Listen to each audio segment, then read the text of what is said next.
Bonjour à tous, continuons notre propos et voyons aujourd'hui notre lutte contre le vice de la luxure. Cassien, dans ses institutions cénobitiques, remarque à juste titre que ce combat contre l'esprit de fornication est long et pénible, tenace, et rares, dit-il, sont ceux qui remportent une victoire complète. C'est-à-dire qu'on peut maîtriser, mais le combat revient. On n'est pas tranquille définitivement, rare en tout cas. Certains saints ont eu cette grâce. Bref, disent les pères, c'est un combat qui est terrible. Quand on est tenté sur ce sujet-là, c'est fort, fort pénible.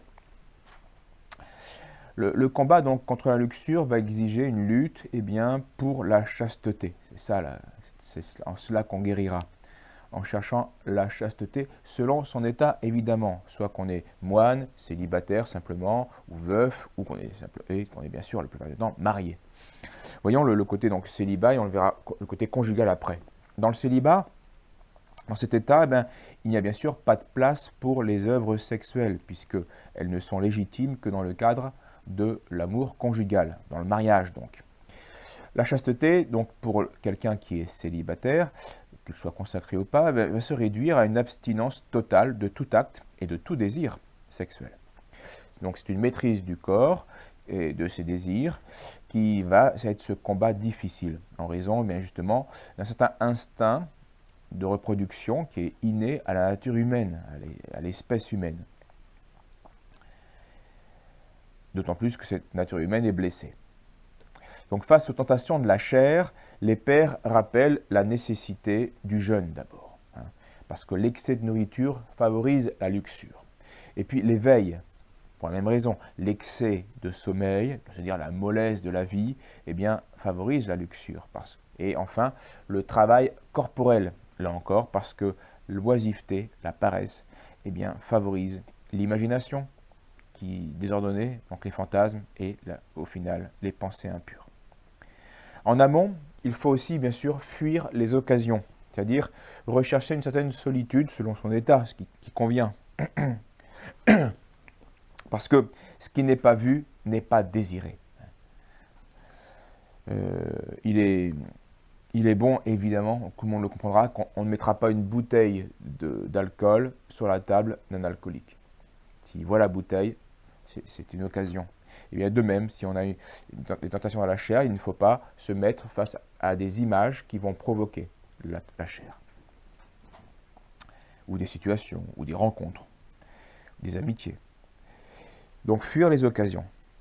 Mais ces moyens ont beau être souvent indispensables, ils sont rarement suffisants, complètement, parfaitement suffisants, pour venir à bout de la passion, car, on l'a dit, le foyer d'infection est profond et il touche aussi l'âme, pas que le corps. C'est l'âme qu'il faut soigner, même dans la luxure.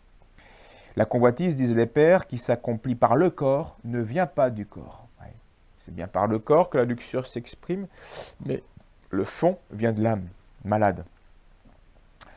Donc la continence corporelle ne sera que l'effet de l'intégrité du cœur, de la chasteté de l'âme, qui sera alors principe des mouvements ordonnés du corps. Donc il faut chercher la chasteté même de l'âme. L'âme doit donc faire preuve d'une grande fermeté spirituelle. Ceci est plus général même que de veiller uniquement à ne pas tomber dans l'impureté. Saint Jean Climac déclare ceci: « N'espère pas repousser les démons de la luxure par la discussion et la contradiction, car ayant pour arme la nature, il trouvera de bonnes raisons. » Donc il faut une fermeté et dans la fuite même du péché général. Car bien souvent la luxure peut être un châtiment de notre dérèglement par ailleurs. Donc l'âme qui sent sa faiblesse en ce domaine, doit recourir à la prière et à l'humilité, évidemment. Celui-là court en vain, dit toujours saint Jean Climac, celui-là court en vain qui a résolu de combattre contre la chair et de la vaincre, mais par lui-même. On revient au péché d'orgueil d'Adam et Ève.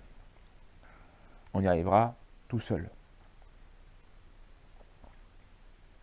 Cassien affirme même, il va plus loin, pour nous faire comprendre qu'il faut mettre sa confiance non pas dans nos propres forces, mais dans l'aide du Seigneur, il déclare ceci: « L'âme sera nécessairement attaquée par ce vice de la chair, aussi longtemps qu'elle ne reconnaîtra pas, donc dans son âme, qu'elle mène une guerre au-dessus de ses forces, et que sa peine et son application à elle ne peuvent obtenir la victoire si le Seigneur ne lui vient en aide et ne la protège.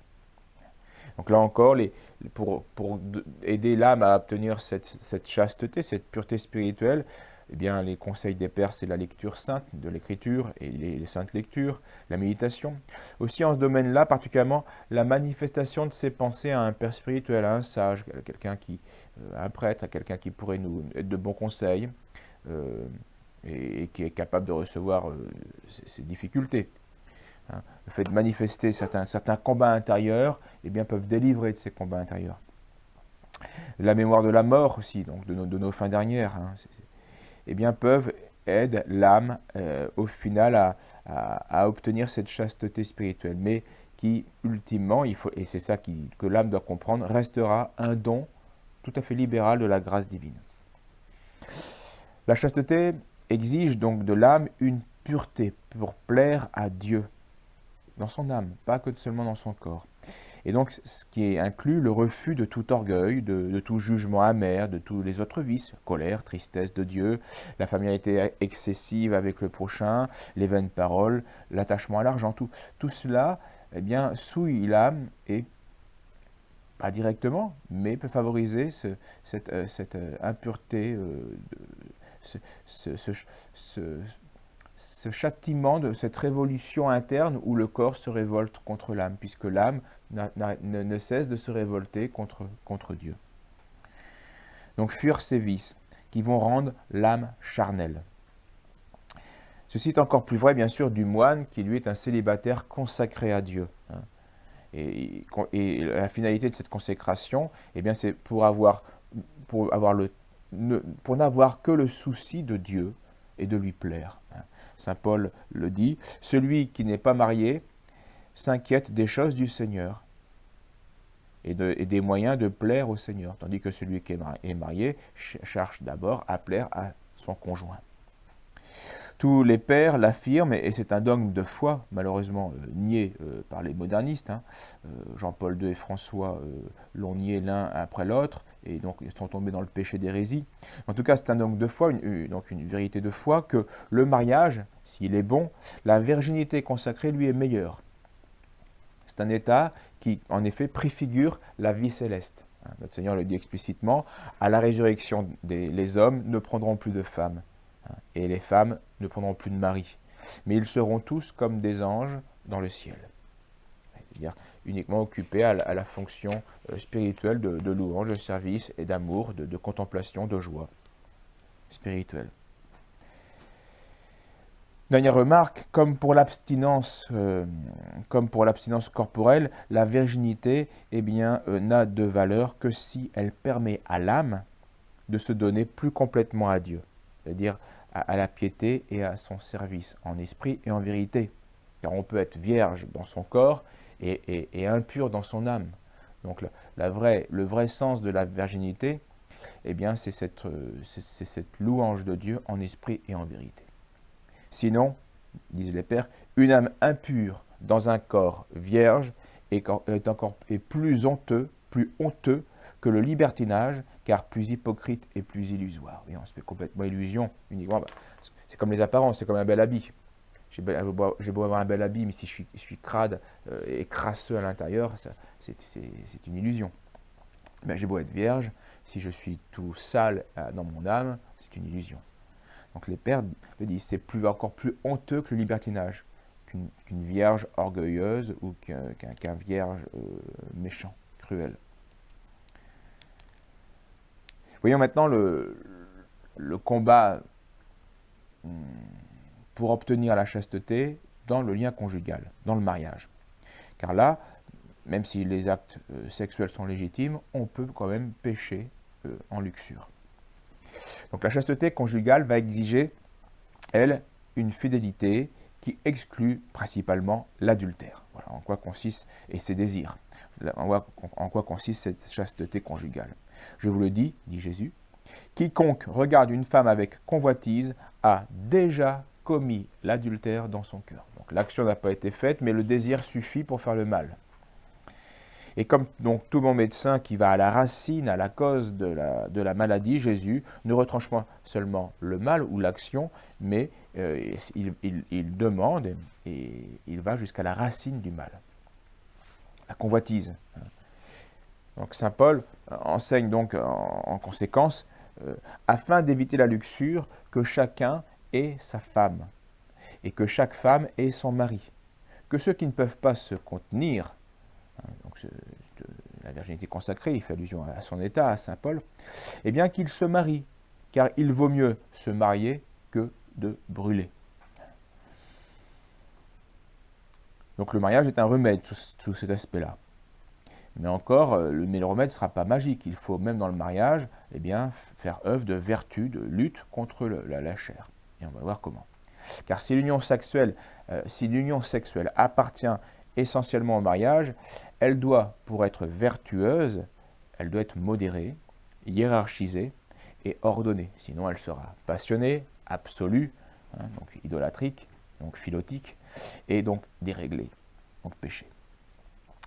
Que le mariage, dit saint Paul aux Hébreux, que le mariage soit honoré de tous et le lit conjugal exempt de souillure. Ce qui est bien manifeste que le lit conjugal peut être souillé par ces dérèglements.